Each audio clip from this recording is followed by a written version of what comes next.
Hola, hola, ¿cómo les va? Bienvenidos a una nueva edición de Página 24. En esta edición, en este capítulo, queremos remontarnos más o menos un cuarto de siglo atrás, un caso que sacudió a nuestro país, no solamente a la zona donde ocurrió este caso policial, estamos hablando del caso Matute Jones, no solamente a la región del Biobío, un caso que mantuvo en vilo a nuestro país durante un buen tiempo, yo diría algunos años. Justamente vamos a conversar de un libro, Valentina Reyes, que trata, es una suerte de bitácora personal respecto a un caso que a todos nos va a traer a la memoria muchos nombres. Sí, estamos con Andrés Ovalle, autor de Enfermos de Cobardía, Jorge Matute Jones, El falso crimen perfecto.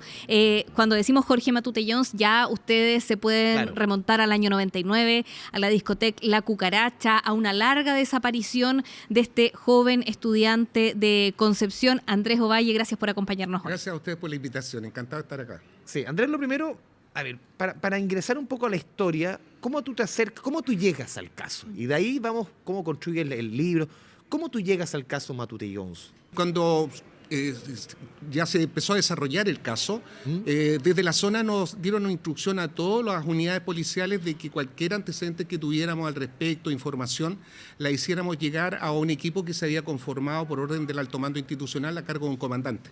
Que estaban investigando. Pero como yo digo, era un testigo más, o sea, y veía lo que estaba ocurriendo a través de los medios de comunicación, por televisión, por lo que llegaba a través de nuestros propios canales policiales, y también entregué o aporté información que podía ser conducente a lo que estaba ocurriendo en su momento, pero esa era mi participación hasta el mes de junio, específicamente el 5 de junio, en donde me llaman desde Santiago, la Dirección de Orden y Seguridad, específicamente el director de Orden y Seguridad, el general Smith, que estaba en ese tiempo, y personalmente me da la instrucción de que yo me tengo que hacer cargo del caso. Yo creo que ya había pasado a ser un caso emblemático en realidad, porque tenía una connotación y una cobertura periodística en forma diaria, permanente, y sobre todo los de la región. Hagamos memoria de manera sucinta.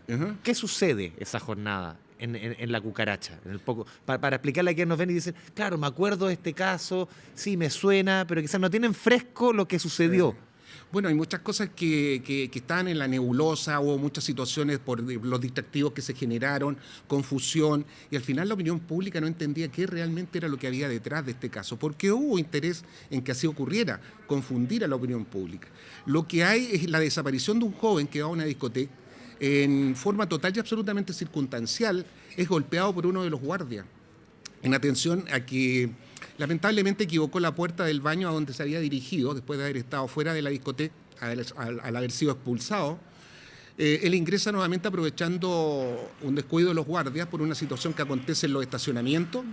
Aprovecha ese instante y baja al baño que estaba en el subterráneo.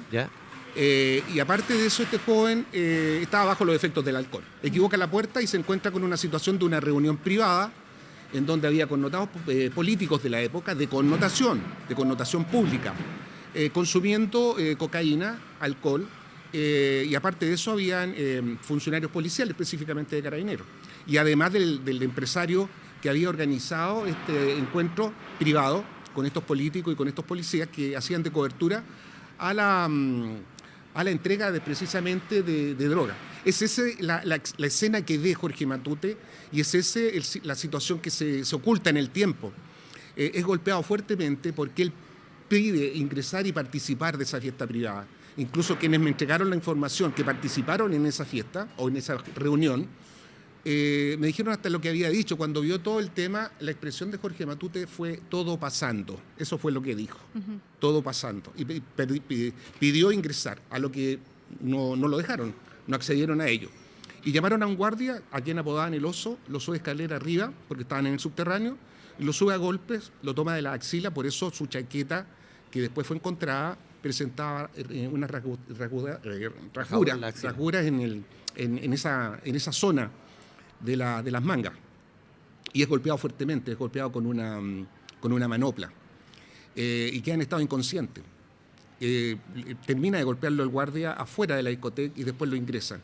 Eso ocurrió y aconteció aproximadamente a las 4:10, 4:20 de la mañana. Ya las discotecas la cerraron antes, no obstante que las discotecas la cerraban a las 5 de la madrugada. La cerraron antes y los comensales que estaban en la reunión privada abandonaron la dependencia por una puerta que había y que daba directamente a los estacionamientos. No había necesidad de subir al primer nivel. Por eso hay mucha gente que no vio quién estaba abajo. Ya. Pero sí hubo muchos testigos que vieron cuando a Jorge Matute lo golpearon fuertemente y lo dejaron en estado inconsciente y sangrando profusamente. Andrés, bueno, eso es parte de esa noche. Que termina muriendo, en el fondo, sí. minutos después. Mira, Andrés, ahí yo tenía una confusión, porque cuando me hice cargo del caso, inicialmente pensábamos nosotros con el equipo que trabajábamos, que eran 2 capitanes más, yo estaba con el grado de mayor, pensábamos que él había muerto a los 45 minutos a la hora después de la golpiza que fue... ¿No fue así? Y no fue así, pero eso lo vine a saber muchos años después. ¿Y cuánto después murió? Aproximadamente unos 28 días después.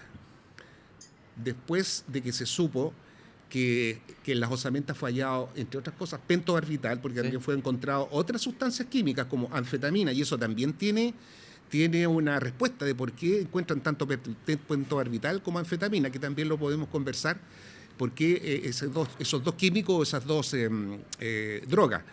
Y ese es el punto de inflexión.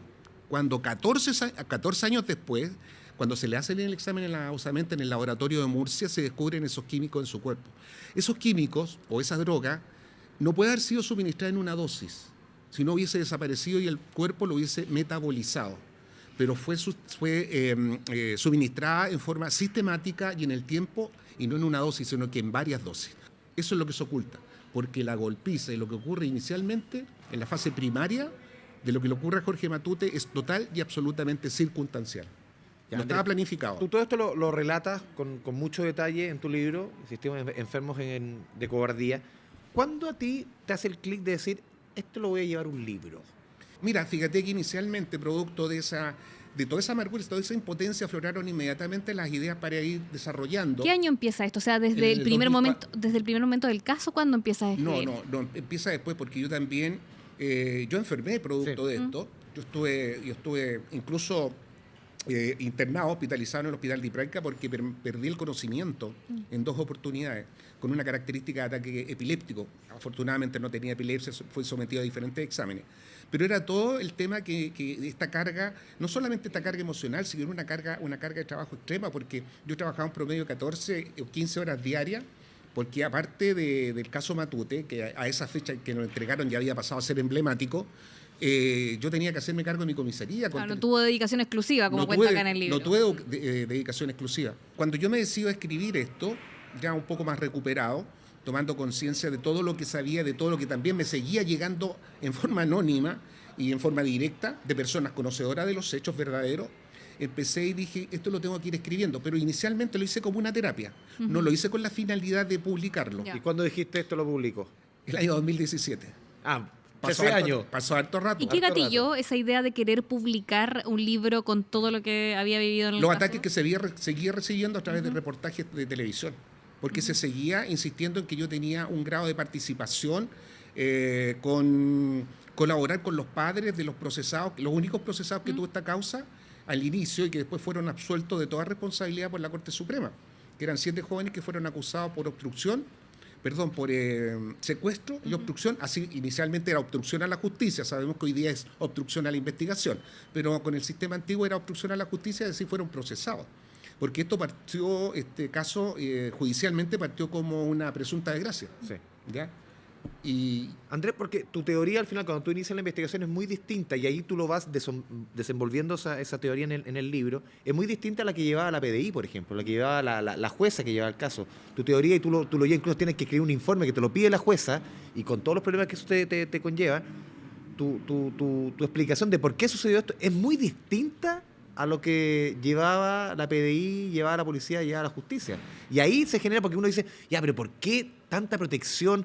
¿Por qué tanto problema para investigar? ¿A quién se está apretando acá? ¿Qué tan poderoso puede ser que no se pueda llegar a la verdad?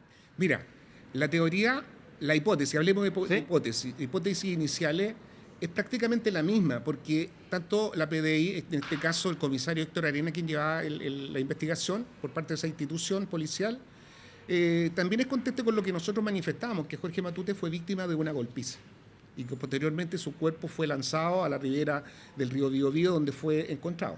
Situación que no es cierta, no es así.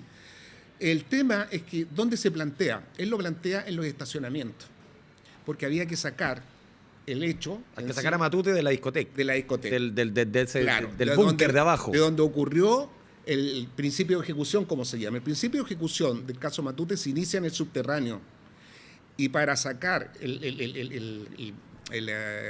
la situación que ocurre realmente, ¿no es cierto?, el móvil, ¿qué es lo que era? Ocultar lo que había ocurrido esa noche en ese subterráneo, en esa dependencia privada, en donde participaron connotados políticos consumiendo cocaína, habían policías y otras personas, ¿no es cierto?, en una reunión privada. Eso es lo que hay que ocultar porque deja entrever, ¿no es cierto?, la dinámica de un tráfico de droga que no era que se estaba realizando en esa oportunidad, sino que se venía realizando por mucho tiempo.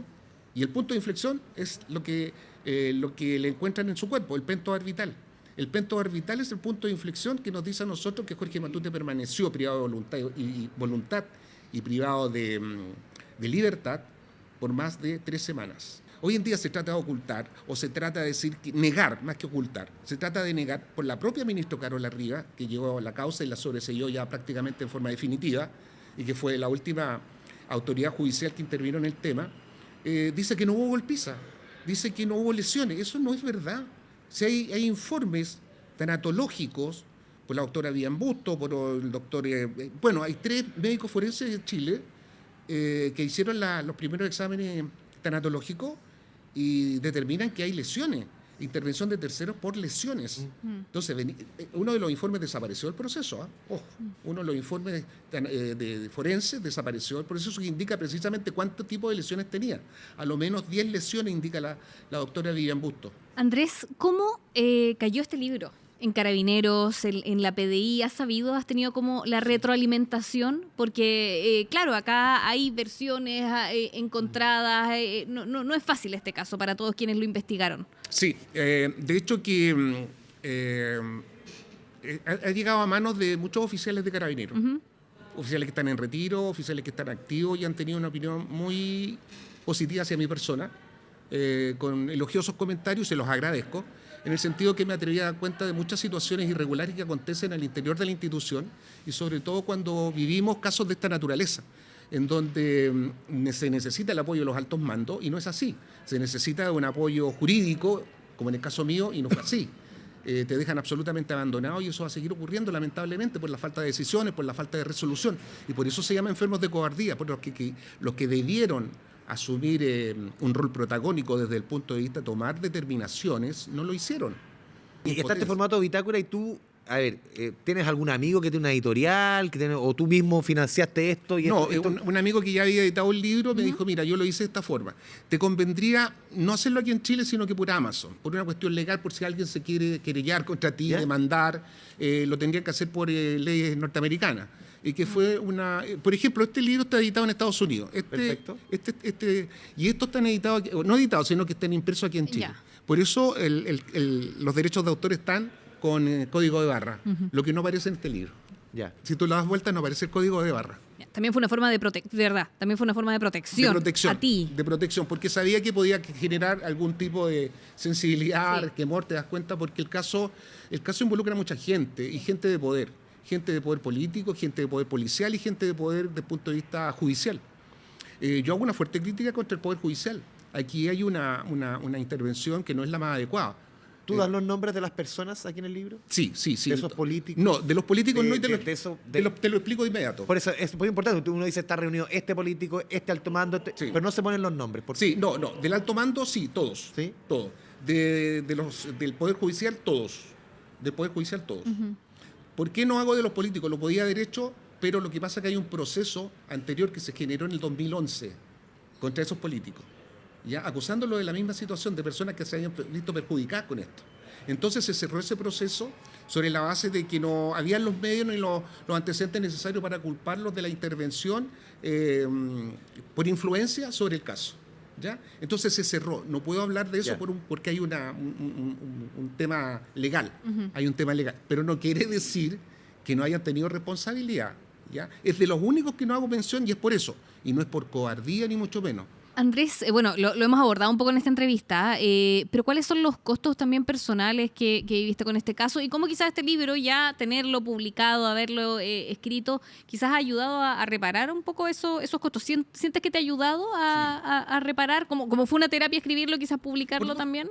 Sí, por dos razones. Tal como lo dices tú, Valentina, para mí ha sido esta terapia que me impuse. Y yo creo que fue lo mejor, porque me saqué toda la frustración, impotencia y toda la amargura que tenía y lo que me causó.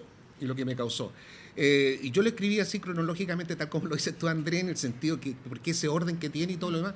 Afortunadamente tengo buena memoria. Fíjate tú que cuando escribí la primera y segunda parte, que fue, la empecé a escribir en marzo del 2004 y la terminé en noviembre del mismo año. Después le hice algunos arreglos, porque en realidad en algunos pasajes me había sobrepasado en cuanto a lo que en rabia, en cuanto a... Ustedes me entienden. Así que tuve que arreglarlo, sin groserías, por supuesto, no soy una persona grosera, pero sí tenía que arreglarlo porque eran bastante fuertes. Pero lo escribí en ese periodo y fíjate que no recurrí ni siquiera a recurrí a algunas noticias que habían aparecido principalmente por los medios escritos. Andrés, si nos vamos a ver un poquito, vamos a salir un poquito del libro. ¿Sí?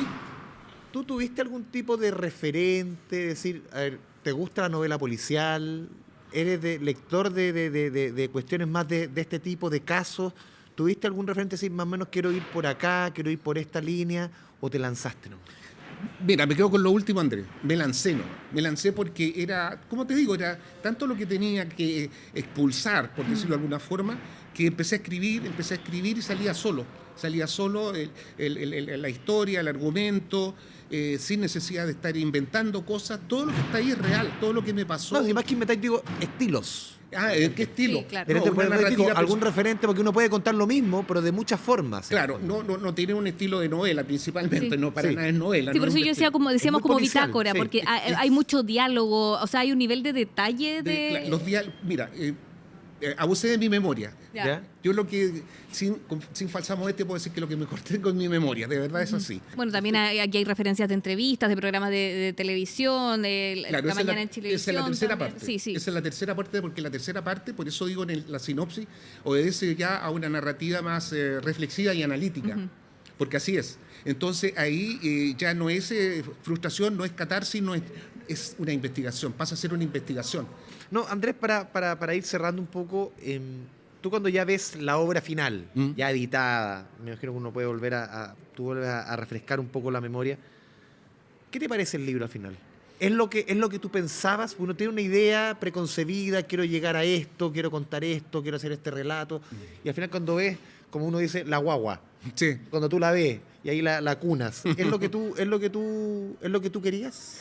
Bueno, el tema es que, claro, así como lo da a conocer Andrés, claro, uno lo mira como algo que, no sé, como te dijera, el legítimo orgullo de poder haber sacado esa espina que tenía y representado a través de un libro que, más que un libro, para mí es una narrativa de una denuncia que me doy la obligación de que toda la gente lo conozca.